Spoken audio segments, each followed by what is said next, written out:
Este sermón se llama No nos metas en tentación. Esta es una referencia a la oración de Jesucristo, cuyos discípulos pidieron que les enseñara.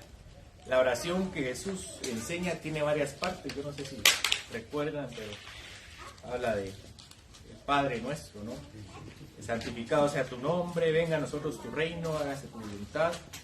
Y después eventualmente llega a la parte de la tentación, y lo que dice es: no nos metas en tentación.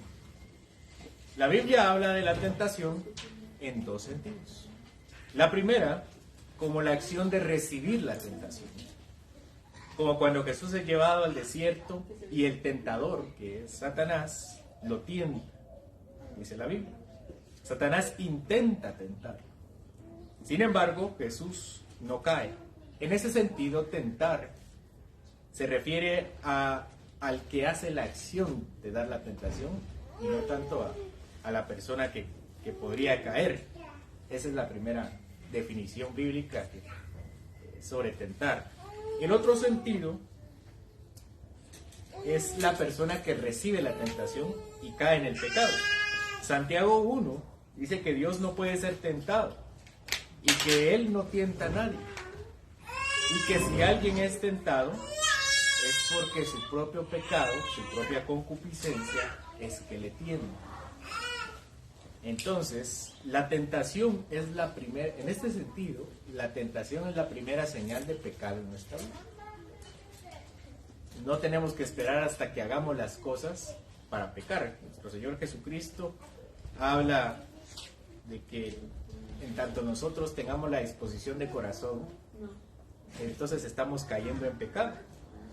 Muchos no lo saben, otros no lo creen, pero cuando un pensamiento impuro toca ligeramente el sentido de nuestro placer, entonces ya hemos pecado. Déjenme darles un ejemplo. Hablemos del chisme.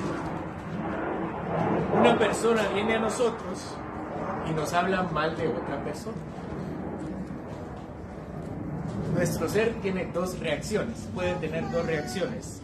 El primero, cuando escuchamos el chisme, nos sentimos profundamente ofendidos por una persona que cree que ni va a encontrar a alguien que participará en sus malas conversaciones, y después nosotros hablaremos en ese sentido. Así entonces le pedimos amablemente a la persona que por favor no me esté hablando de esa manera. Esa podría ser una reacción. Aquí no fuimos tentados ni caímos en el pecado. Nuestro ser no se sintió en ningún momento atraído por el pecado. No nos sentimos atraídos ni un momento por conversaciones infructuosas ni malintencionadas, y después actuamos correctamente en ese sentimiento, en ese sentir, al pedir muy amable a la persona que se refiere o que no le hable acerca de eso. Esa es la primera forma de reaccionar. ¿Cuál es la segunda? Sentimos el deseo de escuchar. Tal vez sepamos que está mal, tal vez nos sintamos culpables, o tal vez tengamos el impulso de no continuar. Sin embargo, el chisme tocó el sentir más profundo de nuestro deseo, y entonces ya caímos en pecado. Allí ya fuimos tentados en el sentido de Santiago, por nuestra propia concupiscencia. Allí se cumple la palabra por nuestro propio pecado, que ya somos tentados y ya pecamos. Aunque nos arrepintamos en ese momento, ya pecamos. Aquí se cumplen las palabras de Jesucristo cuando dice: quien siquiera vea a una mujer con deseo, ya adulteró en su corazón, aunque sea un segundo. O quien odie a su prójimo, quien lo trate mal, quien lo desprecie, o quien lo vea despectivamente, ya cometió asesinato en su corazón. Porque del corazón salen las malas intenciones. No hay acción que primeramente no haya tocado el corazón antes de ser una acción. Todos nosotros tenemos pecados, y parcialmente, en alguna parte, sabemos en qué somos tentados. Todos sabemos cuáles son nuestros talones de Aquiles, ¿verdad? Parcialmente. También tenemos otros puntos que son ciegos. creemos que no somos tentados en ciertas cosas cuando realmente sí. Volvamos al chisme. A mí no me gusta el chisme. Pero no puedo evitar contar a los demás las intimidades de otros, o hablar mal de otros, o escuchar sin decir nada. O me gusta estar escuchando conversaciones ajenas, o me gusta indagar información que francamente nadie me ha pedido, ni otorgado el permiso de saber. A veces somos muy cuidadosos en ocultar cuando hemos sido tentados. Hay algunas tentaciones que son más sutiles que otras y nosotros no nos damos cuenta, pero muchas personas sí se dan cuenta de que nosotros somos tentados en ese sentido. Si todos tenemos tentaciones, que todos tenemos tentaciones, ¿qué pensarían si hoy les dijera, hermanos, hoy todos van a ser tentados? Los más orgullosos dirían, no creo, hoy no. Los más humildes dirán, para vergüenza mía, todavía mi corazón es sensible a la tentación. ¿Qué pasaría si no yo, como hombre que falla y que miente, les dice eso mismo que le dijo Jesús a sus discípulos? Y eso fue lo que le pasó a Pedro y a los demás. Versículo 27, acompáñenme en la lectura. Entonces Jesús les dijo, todos os escandalizaréis de mí esta noche, porque escrito está, heriré al pastor y las ovejas serán dispersadas. Pero después que haya resucitado, iré delante de vosotros a Galilea. Jesús y sus discípulos han concluido la cena. Concluyeron la Pascua judía y la nueva Pascua, que es la Santa Cena, la Cena del Señor. Antes de la cena del Cordero Pascual y ahora la cena del Cordero de Dios que quita el pecado del mundo. Termina la cena, dice el autor de Marcos, que cantan el himno, ya vimos que son los salmos, Halel, y salieron. Jesús les dice, todos se escandalizarán de mí esta noche. O como dice la versión de las Américas, todos os apartaréis de mí esta noche. La connotación de la palabra es apartarse violentamente, escandalizarse, apartarse violentamente, salir corriendo, huir cobardemente. Jesús está profetizando cómo será dejado vilmente por sus discípulos esa misma tarde. Acababan de tener una cena muy conmovedora. En una forma fue desconcertante porque Jesús les dijo que alguien lo iba a entregar. Y todos dudaron de sí mismos. Y pues al final de cuentas fue su gran amigo Judas quien le entregó. Pero en otra parte fue agradable la comunión. No dudo que haya sido agradable para ellos compartir esa cena que tanto prepararon y que tan especial era para el pueblo de Israel. Pero todavía ni siquiera han digerido lo que Judas hizo y lo que Jesús les está diciendo en ese momento acerca de un destino similar. Judas fue terrible porque entregó a muerte a Cristo, pero es como si este texto dijera, Judas fue malo, pero ustedes también son terribles personas. Judas me entregó, pero ustedes me van a dejar. No obstante, así como había una profecía en contra de Judas, así también había una profecía en contra de los 11. Ellos también lo abandonarían. El profeta Zacarías ha profetizado en el capítulo 13, versículo 7, acerca de cómo el pastor será herido y cómo las ovejas se dispersarán. El buen pastor, Cristo, será apresado, herido y muerto, mientras que los discípulos quedarán dispersos. Pero el mismo versículo posteriormente afirma que aunque las ovejas fueran dispersadas por su herida, por su curación, serían todas reunidas nuevamente cuando el pastor regresara de la muerte, cuando resucitara. Qué bueno es Dios, porque aún nosotros, sin buscar esa reconciliación, Él también ya la ha planeado. Él les dijo a los discípulos, ustedes me dejarán, pero al mismo tiempo les dijo, yo los voy a buscar. Cuán bueno es nuestro Dios, que sin nosotros buscar la reconciliación, ya nos ha buscado Él mismo. Versículo 29. Entonces Pedro le dijo, aunque todos se escandalicen, yo no. Y le dijo Jesús, de cierto te digo que tú, hoy, esta noche, antes que el gallo haya cantado 2 veces, me negarás 3 veces. Mas él con mayor insistencia decía, si me fuera necesario morir contigo, no te negaré. También todos decían lo mismo. Aquí tenemos otra vez al Pedro, al impulsivo Pedro.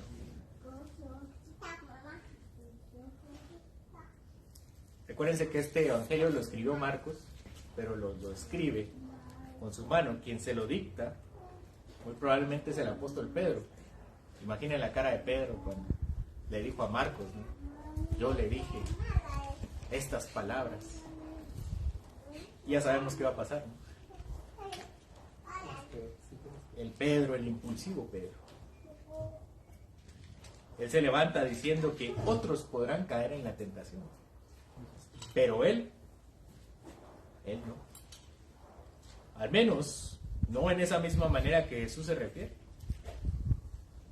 y en la forma en que cita la profecía de Zacarías. Pedro no solo será escandalizado como todos los demás. Pedro, aparte de ser escandalizado, lo negará 3 veces antes que el gallo cante 2 veces. Es decir, esa misma madrugada ni siquiera había que despertarse, ni siquiera tenía que alumbrar el sol, y ya Pedro ya lo había negado. Pedro, sin embargo, lo amaba. Pedro le prometió su vida a cambio de la suya, pero amaba a Jesús. Y su impulso nace de su corazón. Yo no estoy diciendo que Pedro haya sido un hipócrita. Seguramente nace de lo más profundo de su amor hacia Él. Pero la vida cristiana es mucho más que impulsos. Es más que fijarse metas para el nuevo año. Es más que emocionalismos. La vida cristiana se trata de resoluciones fundamentadas en el amor a Dios y una fe depositada en Él. La vida cristiana se trata de convicciones firmes. La vida cristiana se trata de una disciplina para la vida. Por eso hoy tenemos muchos avivamientos de papel construidos, puros emocionalismos. Traen mucha gente llorando y conmovida, pero poca gente transformada. Nosotros creemos en los avivamientos. Tenemos en la historia de la iglesia muchos avivamientos. En Israel del Antiguo Testamento, en la iglesia del Nuevo Pacto, han habido avivamientos a lo largo de la historia. Un avivamiento verdadero, avivamientos de vidas transformadas, avivamientos que han cambiado sociedades. En la historia humana existe el progreso, la paz y la armonía cuando existen verdaderos avivamientos. Guatemala tiene hoy 90% más o menos de cristianos, dicen las estadísticas, ¿no? Donde la mitad se supone que son evangélicos, y nuestra sociedad sigue tan corrupta como hace 100 años que no había evangélicos. Al menos no tanto, pero un número significativo. ¿Qué avivamiento entonces? Ninguno. Un avivamiento verdadero es gente transformada, y gente transformada incluye una sociedad transformada y un gobierno transformado.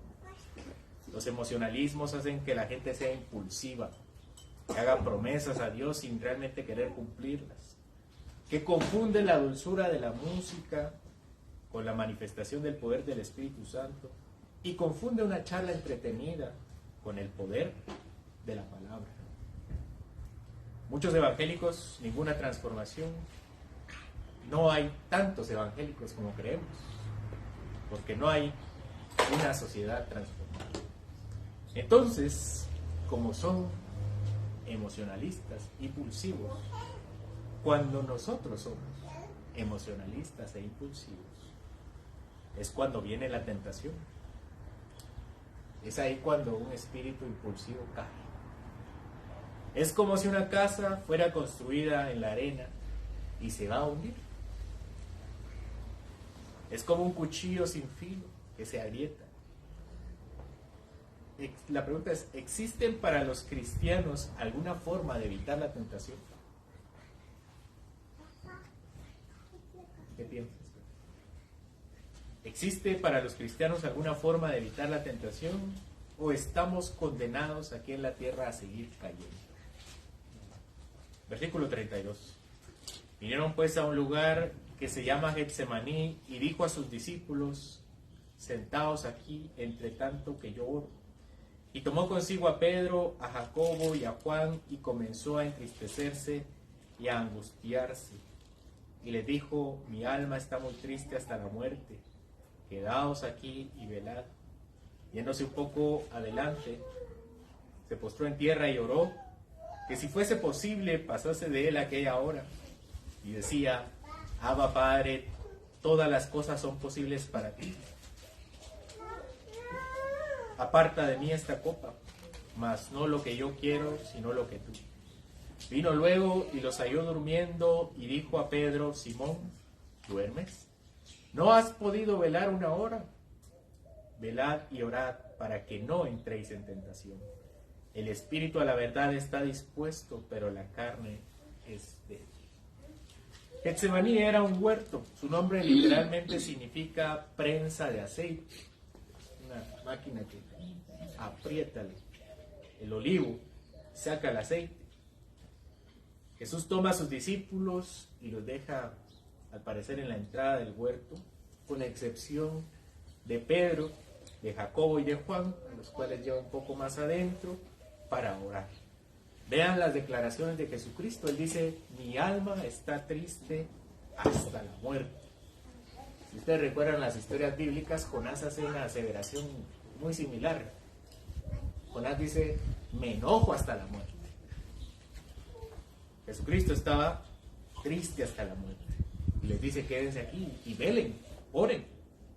El hecho de conocer el futuro no hizo que Pedro perdiera el miedo de morir. Naturalmente, los seres humanos tienen miedo por la muerte, en algún sentido, en algún nivel. Había una angustia en Cristo de recibir el castigo que estaba a punto de recibir.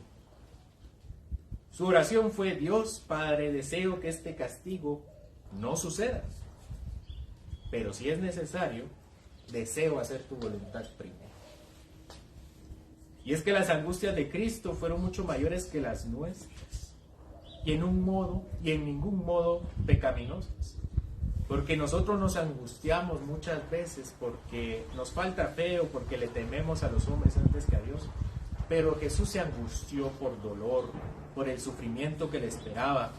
El sentido humano natural de autopreservación estaba vivo en él. Uno pensaría que el dolor y la angustia de Cristo serían menores, porque Jesús es Dios y porque Él sabía que iba a resucitar. Tal vez debería tener menos miedo por eso. Pero Jesús se angustió por el dolor y sufrimiento que le esperaban. Su dolor y angustia fue mucho mayor porque Jesús era verdadero hombre. Los seres humanos nos hemos deshumanizado. Nuestro pecado nos deshumaniza. Nuestro pecado hace que la imagen de Dios en nosotros sea distorsionada. ¿Qué se sentirá ver a un hombre descuartizado para que nosotros, los que no tenemos la mala experiencia? Así, por ejemplo, la escena de Jueces 19. Una mujer es violada toda la noche y después de morir la descuartizan en 12 pedazos y las envían a las tribus de Israel. Eso está en la Biblia. Y no voy a pedir que se lo imaginen, porque solo escucharlo es grotesco a la naturaleza humana. El pecado los deshumanizó a ellos. Y puede deshumanizar a cualquiera. Ya no sienten dolor ni angustia, ya no les da vergüenza ni miedo. Pero Cristo era hombre puro y sin pecado. No había pecado en él que cauterizara su alma. Él no era ningún mentiroso de aquellos que ya ni se han dado cuenta cuando mienten y cuando no.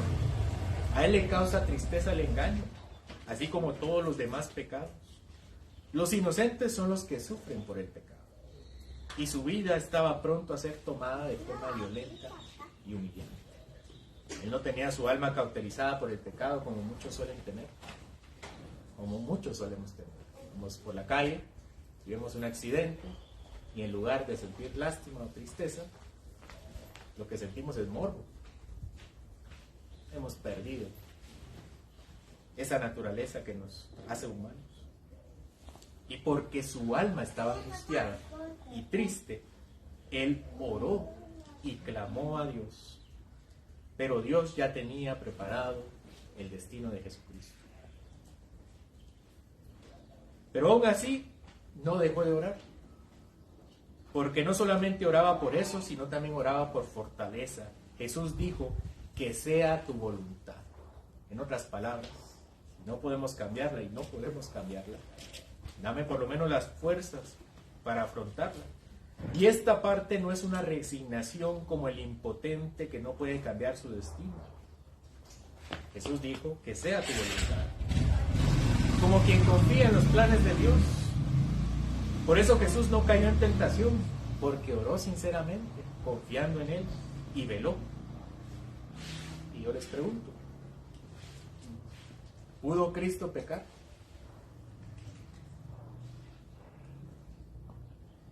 Si no podía pecar, fue una tentación verdadera. Esto se conoce como la doctrina de la impecabilidad de Cristo. Cristo no pudo haber pecado. La primera razón, que es que aunque era Cristo hombre, también era Dios. El hombre puede pecar, pero Dios no. Jesús nunca pudo pecar entonces. La segunda razón es que es la del Espíritu Santo. Jesús fue concebido por el Espíritu Santo y lo recibió sin mesura por parte del Padre. Fue ungido por Él y éste nunca lo abandonó en virtud de que Cristo lo buscaba todos los días. Eso lo vimos al inicio del Evangelio de Marcos. Jesús lo buscaba de mañana todos los días. Y eran sus no negociables. Podía faltarle la comida y el vestido, pero nunca la oración. Y la tercera razón es el objetivo de su misión. Cristo nunca cambió su meta y por lo tanto nunca cambió su camino. También lo vimos al inicio de Marcos. Él sanaba, pero decía, hasta aquí sanamos, nos vamos a otra aldea, porque es necesario que yo también predique allá. Nunca perdió su misión. Por eso, aunque su carne era débil, sentía dolor, tristeza, su espíritu era muy fuerte para sostener. Por lo que Jesús era un hombre que no podía pecar, pero al mismo tiempo él no quería pecar. Y tenía la voluntad también, la resolución personal para no pecar. Su voluntad estaba alineada con su naturaleza.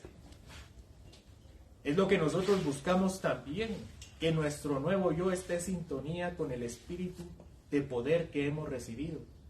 Pablo, en 2 de Timoteo, capítulo 1, dice, porque no nos ha dado Dios un espíritu de cobardía, sino de poder, de amor y de dominio propio. Y todos los que hemos creído tenemos ese mismo espíritu. De modo que no hay excusa. Por eso Jesús se molestó cuando regresó con sus discípulos y los encontró dormidos.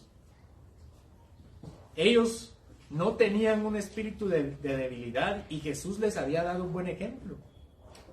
Lo que pasa es que ellos no estaban tan preocupados o no estaban tan tristes, no estaban tan apremiados como Cristo lo estaba. Por eso podían dormir. Cuando nosotros tenemos algún deseo fuerte en nuestro corazón, una de las primeras cosas que perdemos es el sueño.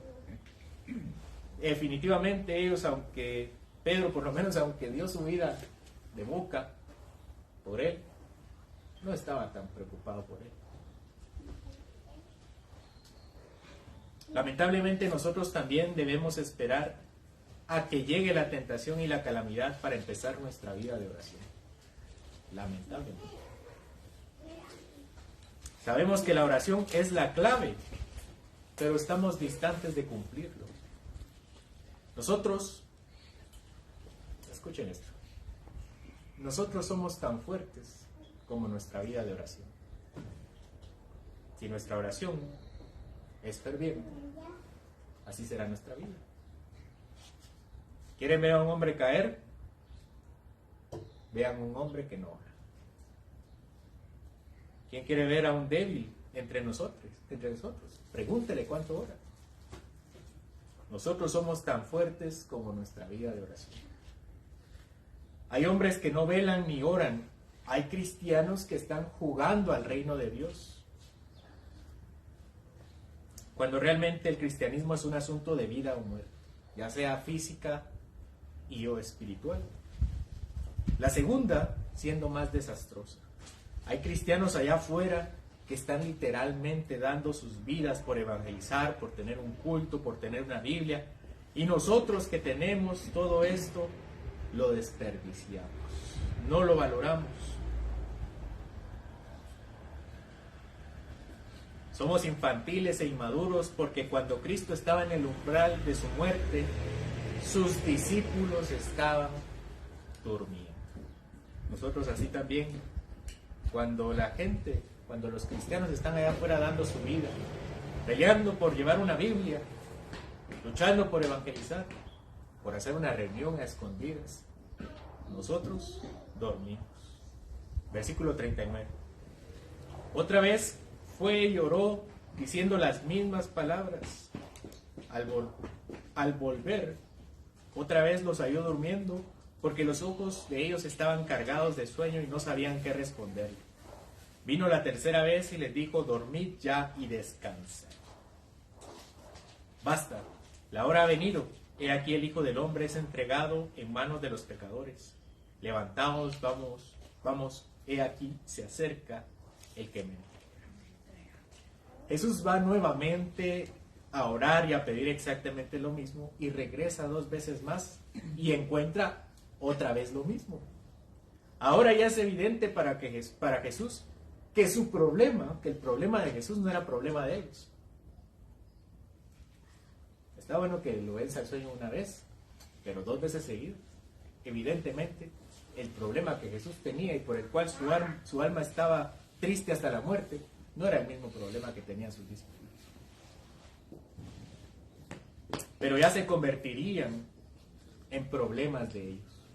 Faltaba poco para que fueran sus problemas. No solo se nos ha concedido lo mismo que a los discípulos, sino el mismo destino que nosotros tenemos en Cristo. Porque en el tiempo los discípulos tendrían las mismas muertes que Jesús tuvo. Y al umbral de la vida de ellos, o al umbral de la muerte, ellos tendrían que entregar su vida por Cristo. Y verían la necesidad de orar. Pero no pasaría hasta que esto sucediera.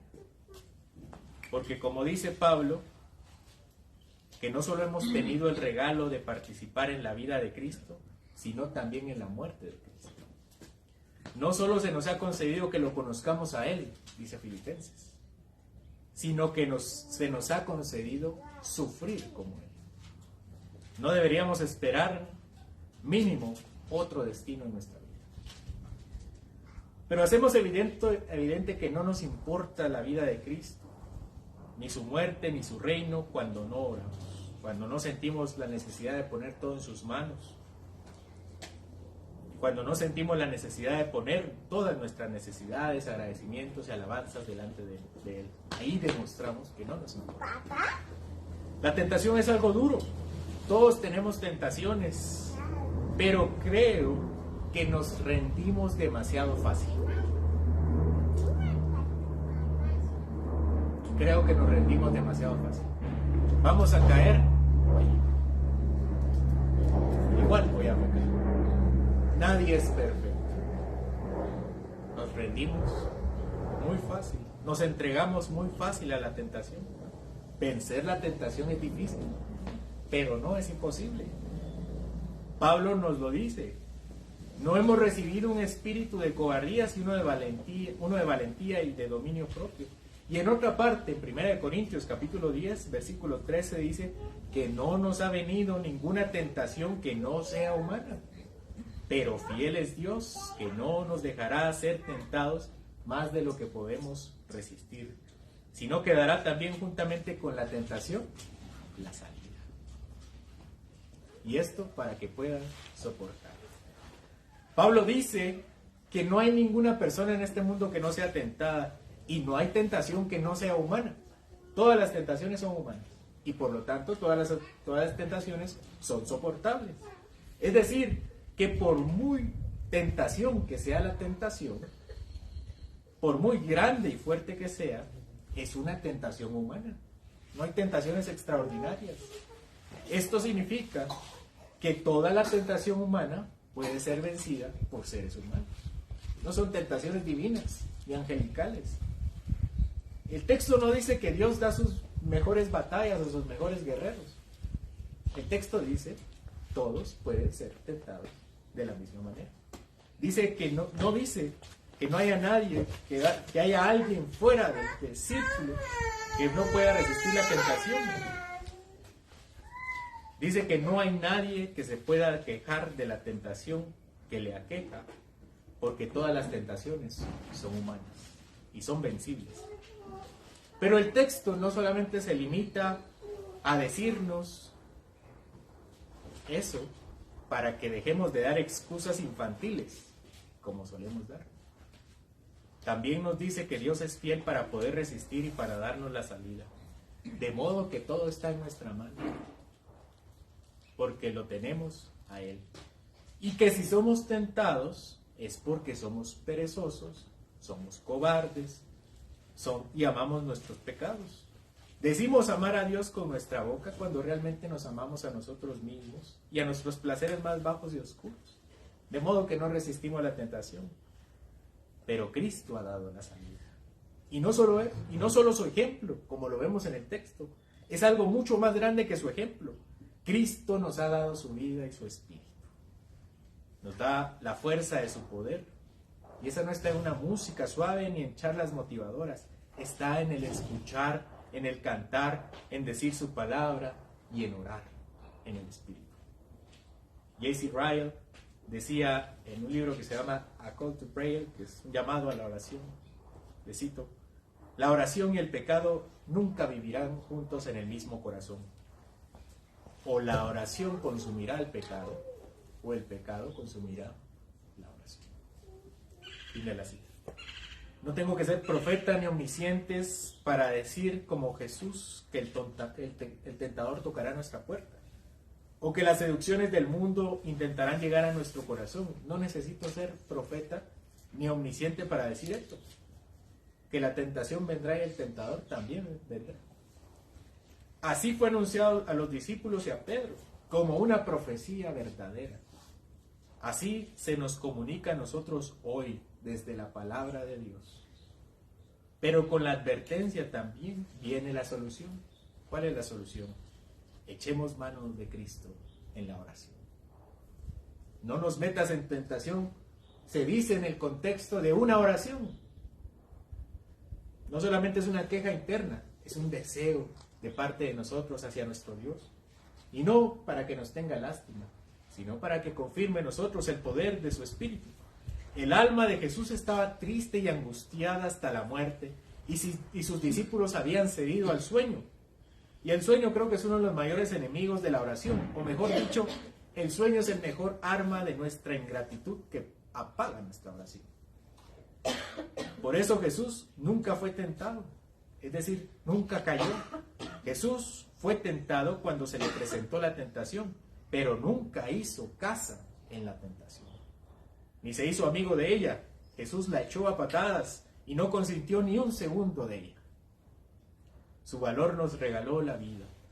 Si Él hubiera sido tentado, hoy nosotros no tendríamos esperanza, pero por cuanto vivió perfectamente, hoy tenemos la vida eterna y podemos descansar en Él. Podemos echar mano de ese mismo espíritu para sobrellevar las tentaciones.